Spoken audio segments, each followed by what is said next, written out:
Assalamualaikum warahmatullahi wabarakatuh. Perkenalkan, kami dari kelompok 7 yang beranggotakan saya Faisal Ranasani dengan NPM 2111011192. Saya Fajar di Prayoga dengan NPM 2311011156. Saya Senior Tim Brahmaspada dengan NPM 2311101106 Pasar. Baik, di sini kami akan mewawancarai narasumber dari staf Indonesia terkait perkembangan bisnisnya. Baik, izin memaparkan diri. Nama saya Muhammad Yasar Fatala Saputra. Saya business owner dari brand Stafo Indonesia. Baik, Kak Dias, di sini saya mau mewawancarai. Untuk pertanyaan pertamanya adalah bagaimana sih sejarah perkembangan dari brand Stafo itu sendiri? Untuk dari Stafo itu awal mulanya itu usaha yang bergerak di bidang penyediaan clothing dan merchandise seperti tumbler, tas, aparel dan sebagainya.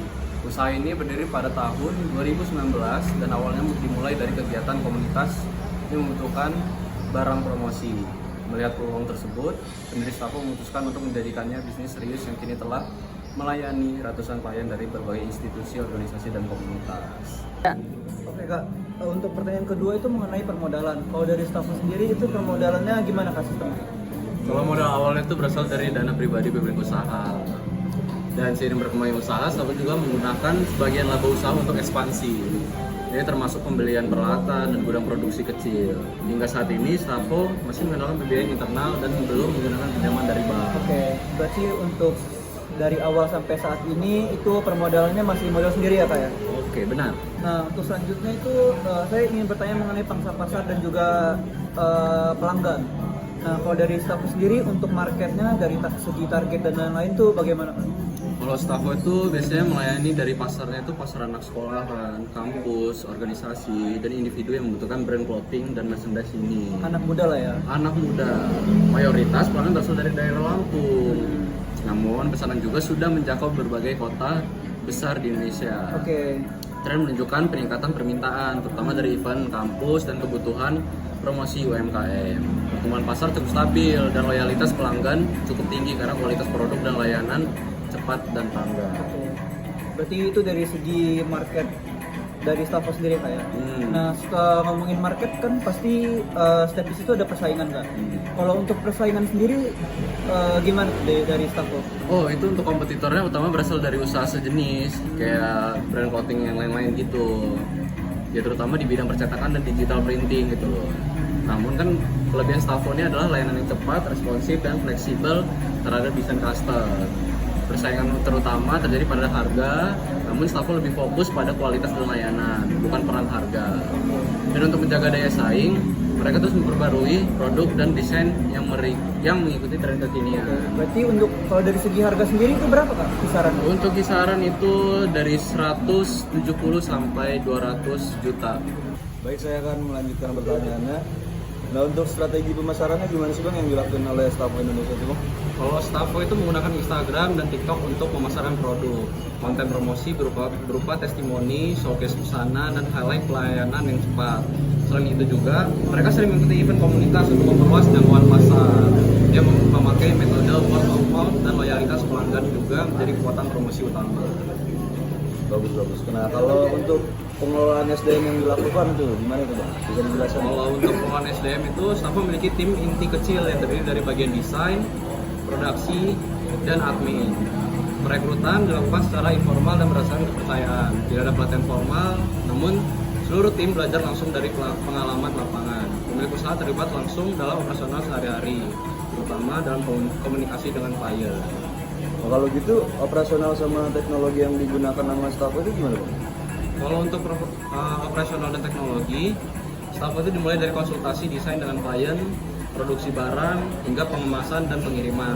Beberapa alat cetak dan mesin digital printing sederhana digunakan untuk produksi. Jadi sistem manajemen pesanan masih manual, namun sudah mulai beralih ke pencatatan berbasis spreadsheet dan software desain. Gitu. Udah. Oke, selanjutnya tentang akses layanan keuangan nih Bang.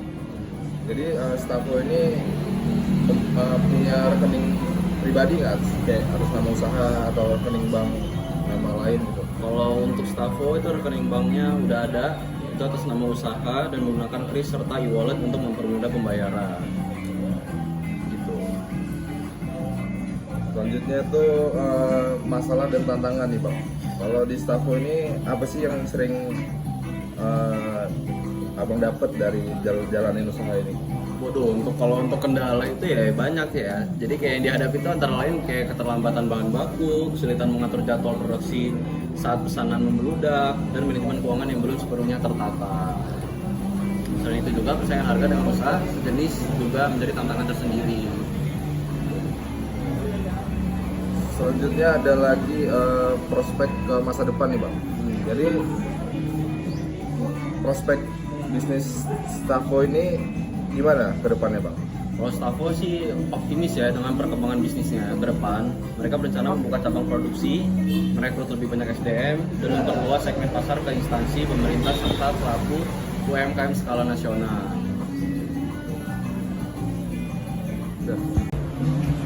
Untuk saran dari kami terkait saran inklusi keuangan, sebagai bentuk dukungan terhadap inklusi keuangan, kami menyarankan para pelaku usaha khususnya UMKM, Stafo.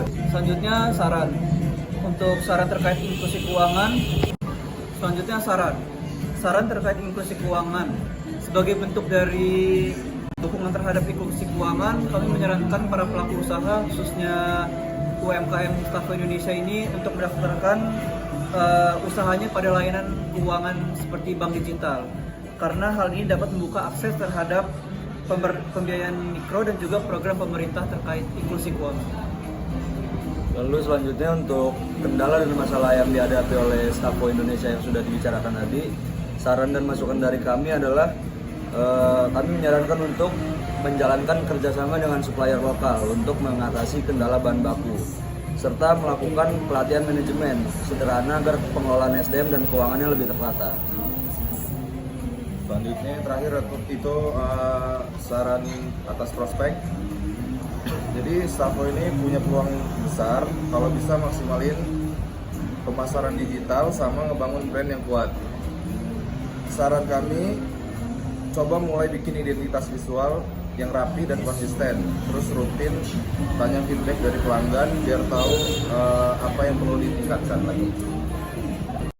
Dari kami, wassalamualaikum warahmatullahi